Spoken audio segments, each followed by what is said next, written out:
বন্ধুরা, আজকের recipe chicken pulao. আর এই চিকেন পোলাওয়ে আমি একদমই ঘি ব্যবহার করিনি, আর খেতে কিন্তু দারুণ হয়েছিল। আর দেখুন কত সুন্দর ঝরঝরে হয়েছে।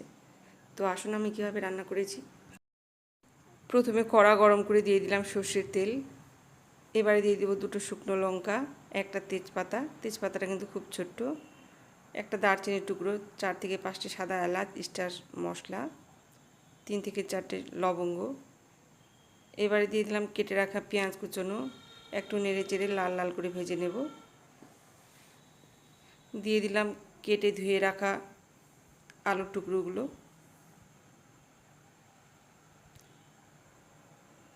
তারপরে দিয়ে দিলাম চিকেনের টুকরোগুলো, ভালো করে ধুয়ে নিয়েছি। এবার দিয়ে দিলাম আদা, জিরে, লঙ্কা, রসুন, গোলমরিচ বাটা, পরিমাণ মতো হলুদ, স্বাদ মতো লবণ, হাফ চামচ লঙ্কার গুঁড়ো, দিয়ে দিলাম ধনে পাতা দিয়ে চিকেন আর আলুর টুকরোগুলোকে 1 মিনিট ভালোভাবে ভেজে নেব। ভাজা হয়ে গেলে দিয়ে দেব পরিমাণ মতো জল সেদ্ধ হওয়ার জন্যে।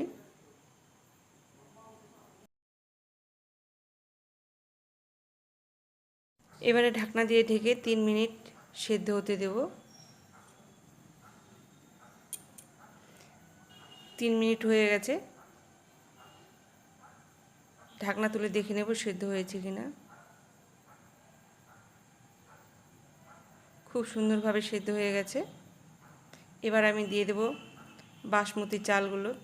বাসমতি চালগুলো আমি আধা ঘন্টা ভিজিয়ে রেখেছিলাম, ভালো করে ধুয়ে জলটাকে ঝারিয়ে নিয়েছি।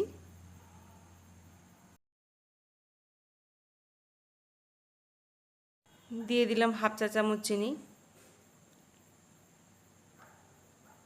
এবারে চালগুলোকে সবগুলোর সঙ্গে আবারও ভেজে নেব। ভাজা হয়ে গেলে দিয়ে দেব সাদা এলাচ গুঁড়ো, আর একটু নেড়ে চেড়ে দিয়ে দেব কেশর ভিজিয়ে রাখা দুধ, আর পরিমাণ মতো জল। এখানে গরম জল ব্যবহার করেছি।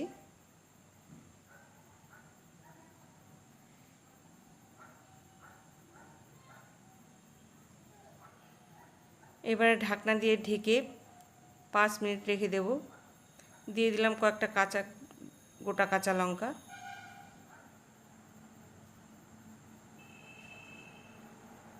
ফ্লেমটাকে একদমই লোয়ে করে দেব। 5 মিনিট পরে ঢাকনা খুলে দেখে নেব চালগুলো সেদ্ধ হয়েছে কিনা।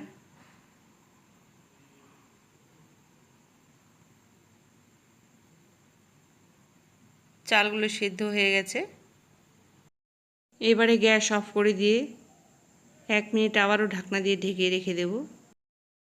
এতে পোলাওয়ের স্বাদটা আরও বেশি বেড়ে যাবে।